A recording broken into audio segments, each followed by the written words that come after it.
ఇది ఒక కీలకమైన వార్త. ఇది యాక్చువల్గా 75 ఏళ్ల తర్వాత బీజేపీలో 75 ఏళ్ల పైబడిన వాళ్ళు ఎవరు పదవి అక్కడ చేయడానికి లేదు అనేది మొన్నటి వరకు ఉన్న వాదన.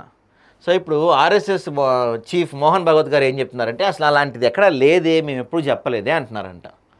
సో మోడీ గారు 5 ఏళ్ళు కంటిన్యూ అవుతారు. ఎవరైతే మోడీ గారిని మధ్యలో తీసేస్తారో అని బాధపడిన వాళ్ళందరూ మీరు ఇంకొంత బాధపడండి, మోడీ గారిని తీసేయట్లేదు. ఓకే, తాను మరొకరు 75 ఏళ్లకు పదవి విరమణ చేయాలని ఎప్పుడు అనలేదని రాష్ట్రీయ స్వయం సేవక్ సంఘ్ ఆర్ఎస్ఎస్ అధినేత మోహన్ భగవత్ స్పష్టం చేశారు. ఆర్ఎస్ఎస్ శతాబ్ది ఉత్సవాల సందర్భంగా గురువారం దాదాపు 2.5 గంటల పాటు Q&A జరిగిందంటండి. పదవి విరమణకు తాము ఎప్పుడైనా సిద్ధమేనని, సంఘ్ కోరుకున్నంతకాలం పనిచేస్తామని చెప్పారు. ఆర్ఎస్ఎస్ కేవలం అయోధ్య రామమందిర ఉద్యమానికే మద్దతు తెలిపిందని, కాశీ మధుర ఆలయంతో సహా మరే ఆలయానికి ఉద్యమానికి మద్దతు ఇవ్వమని స్పష్టం చేశారు. దేశ విభజనపై సంఘ్ ఆనాడు నిరసన తెలిపినా ఫలితం లేకపోయింది. జనాభా కూర్పులో మార్పులకు మత మార్పిళ్లు, అక్రమ వలసలే కారణం.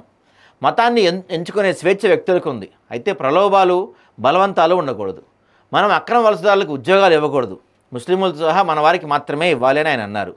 సంస్కృతాన్ని తప్పనిసరి చేయాలని ఆయన సంఘ్ కోరటం లేదని, దేశ సంప్రదాయాలు చరిత్ర గురించి అవగాహన ప్రధానమని ఆయన అన్నారు.